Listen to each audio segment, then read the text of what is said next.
Bonjour à tous, Péophémis et autres. Alors, ce que je vais vous présenter ici, c'est un petit exercice de chasse aux angles qui est très joli. Et pour ceux qui connaissent, c'est un grand classique. Alors, allons-y.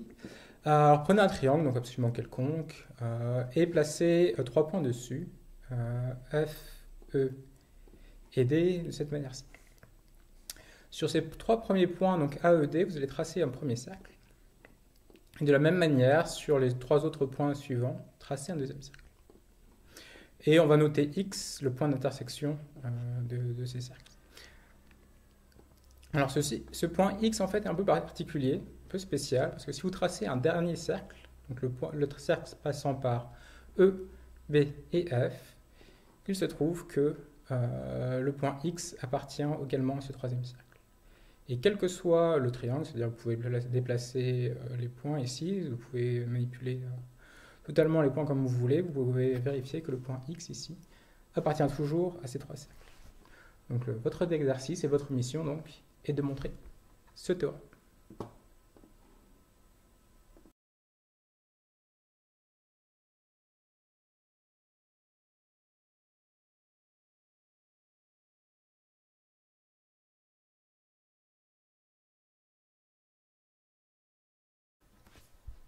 Alors bravo à tous ceux qui ont trouvé, eh bien vous êtes d'excellents chasseurs d'angles. Pour les autres, eh bien voici la correction.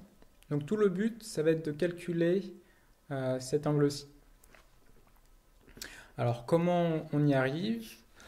On y arrive en regardant déjà les quatre premiers points ici. Ces quatre points appartiennent dans un même cercle. Donc on a le théorème de l'angle inscrit qui affirme que les angles opposés forment 180 degrés. La somme des angles, pardon, forme 180 degrés. C'est notre première égalité.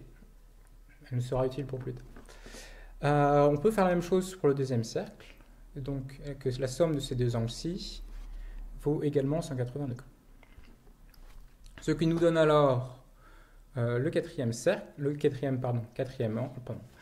troisième angle ici qui s'exprime à partir de cet angle-ci et cet angle-là.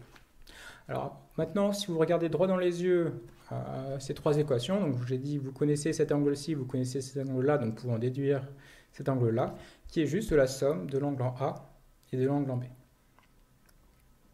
Et là, vous dites encore, la somme de l'angle A et de l'angle en B, en fait, en plus, je le sais ce que c'est lié au B, parce que vous avez trois points d'un triangle, et la somme des angles d'un triangle vaut 180 degrés. Donc vous pouvez écrire que cette dernière égalité. Et bien maintenant, puisqu'on a ces dernières égalités, on obtient que cet angle-là plus cet angle-là fait 180 degrés, et donc que ces trois points appartiennent à un même cercle.